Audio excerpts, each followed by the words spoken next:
This is what I think of when I think of Hong Kong. The parties, the beaches, the clubs, the ocean, the yachts. And on the other hand, there's also not so glamorous parts. The wealth gap, the political turmoil, the poverty. It's a really complex place, but I also think of the wonderful people, especially the wonderful, powerful, ambitious, and badass women like my mother. So when I watched The World of Suzy Wong, I felt dissociated and angry. They portrayed the city I grew up in through a white lens, and its presentation became unrecognizable to me, diminished to something really unrepresentative. The World of Suzy Wong is about an American architect named Lomax who moves to Hong Kong to become a painter, and he basically accidentally books a room in a brothel, and in short, this eventually leads him to falling in love with a prostitute named Suzy Wong. That plot alone opens up a whole can of worms, but first I need to give you a brief history lesson before I get into my actual gripes with this movie. At the end of the Opium War in the mid-1800s, Britain took over Hong Kong from China. From then till 1997, when Hong Kong was handed back over to the Chinese government, which is another can of worms I won't open, this island grew into a massive port, and the economic growth resulted in many British and American men moving to or becoming regular visitors of the colony. This massively shaped the culture of Hong Kong, and inevitably, it instilled a sense of British imperialism that is still present to this day. These imperialistic ideations allow the fetishization of Asian women to be prevalent in this movie and others of its kind, as it presented Hong Kong as what Mark Hampton called a sexual playground in his 2016 book. This idea manifested in the construction of the Oriental woman, or the China doll trope, in Western cinema. And many other academics who had more than 6 minutes to talk about this phenomenon have analyzed this more deeply than I have, so I won't repeat their ideas, but instead I'll focus on film form. I'm gonna get to my actual point now. The World of Suzy Wong asserts imperialistic ideas by exoticizing Hong Kong and its women, filling its subtext with racial imbalances, and reinforcing the idea of a white savior, all of which allows for the commodification and the fetishization of Asian women.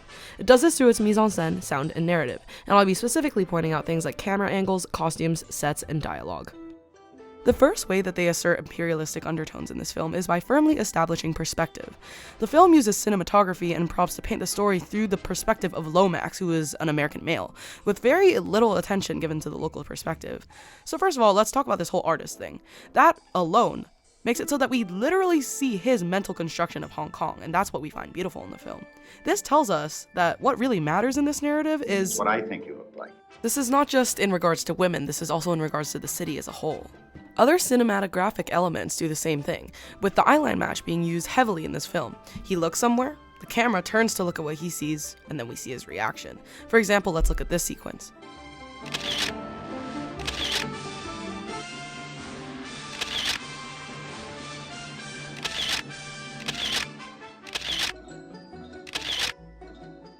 This is again a technique to establish perspective, and is really important in asserting the imperialistic undertones of this film. Let's move on to something that's really closely related and also helps with this imperialistic assertion, which is how the movie exoticizes Hong Kong and its women. If we look back to the same sequence, we'll see that it also has an effect of establishing Hong Kong as an exotic city. Pay attention to the sounds, music, colors, costumes, and the props being used here. Overall, what's happening is supposed to be just weird stuff that's unfamiliar to Europeans, and are you ready for this? That's a pretty good example of how the sound effect and the prop serves to signify how weird and exotic this place is. Here comes another example of a prop being used for an exotic purpose. Yeah, I've also noticed that out of nowhere the audio will just start emphasizing some dude speaking some gibberish that kind of resembles Cantonese. Another thing, the music you've heard throughout this entire essay serves the same purpose, to exoticize. Aside from this, they also use cinematographic techniques like extreme long shots and wide panning shots to emphasize the exoticism of the scenery of Hong Kong. It kind of looks like he's traversing Narnia, the way they're filming it. You'll also be able to see that the color palette when you're comparing European settings to Asian ones are very different. The European settings usually have more cool tone palettes, whereas when you go to the Asian scenes, and especially the costumes of Asian women, they're much more vibrant and the colors are much more vivid. Actually, the differences between the way the two worlds are presented warrants a whole new section of my discussion, which is about the racial imbalances embedded in this film through its mise en scène. If we take a look at the costume choices made throughout this film, you'll see that Asian women are rarely wearing anything other than these brightly colored, form-fitting cheongsams. The word itself directly translates to long gown, but these aren't exactly long, they're not very cheong. They're also dressed up kind of like toys, and even squeal like them. White women, on the other hand, usually wear less vibrant colors, and even when they are wearing vibrant colors, they're not as form-fitting. We can see the general difference in costumes in this clip. One is exotic and form-fitting, and the other is dull and conservative, but respectable. Another part of mise en scène that I'd like to point out here is the blocking. See how the white woman is literally looking down on the Asian woman? This use of blocking asserts power dynamics in the same way that double indemnity does. This blocking is actually a reoccurring theme, and it's also applied to men, but instead of being looked down on and sexualized, men are instead caricatured, as you can see here. So the exotic costumes permit Asian women to be sexualized in a way that white women just aren't, and the embedded racial dynamics turn the city into no more than a dreamy fantasy world for the white male. They get sexual and economic availability like they've never seen before, giving them a sense of excitement and fulfillment that their home countries in their dreary welfare states could never give them.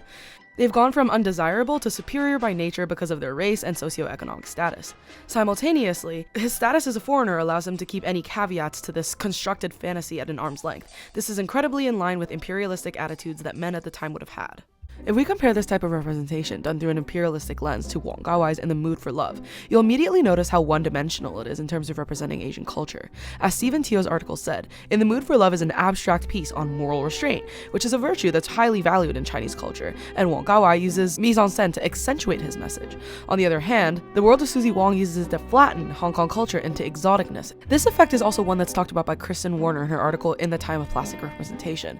In the article, she talks about how plastic representations of black culture in modern media do nothing but woke wash the film, presenting a version of black culture that's just palatable to a white audience and therefore consumable. Such a scale oversimplifies the complexities of black identity that require audiences, pop culture critics, and scholars to invest in screen characters through experiencing the nuances developed over time, and ironically reinforces the stereotypes that operate as an industry shorthand. I want to go over another crucial aspect of the fantasy, which is the white savior complex. Throughout the film, many narrative aspects assert that Lomax is the only person that can see the true beauty of Suzy, and that he alone is capable of saving her. This goes back to the whole artist thing, where he literally objectifies her in a sense, asserting that an artist always tries to look deeper. We also see that he comes to her rescue in typical damsel in distress fashion, proving once again that she needs him. He also asserts this stuff with his dialogue. I could have changed that. Let me take care of you. This white savior stuff is also embedded in the girls' attitudes. She's crazy about me. You let me tell my girlfriends you beat me up? In conclusion, I want to show you the comment that actually made me decide to make this video essay. It is really this entire comment, but it's particularly married now for over 30 years to my own Suzy Wong, and married to a Suzy Wong from the Philippines. That made me so goddamn uncomfortable. This shows that, like Ella Shohat said in her essay Ethnicities in Relation, a film can say racial things and perpetuate subconscious prejudices and norms without specifically saying anything about race. I think this quote from her essay concludes this video quite well. Cinematic space, far from being ethnically neutral, is a subliminal site of competing ethnic and racial discourses having specific resonances for spectators, themselves constituted by and who constitute these discourses.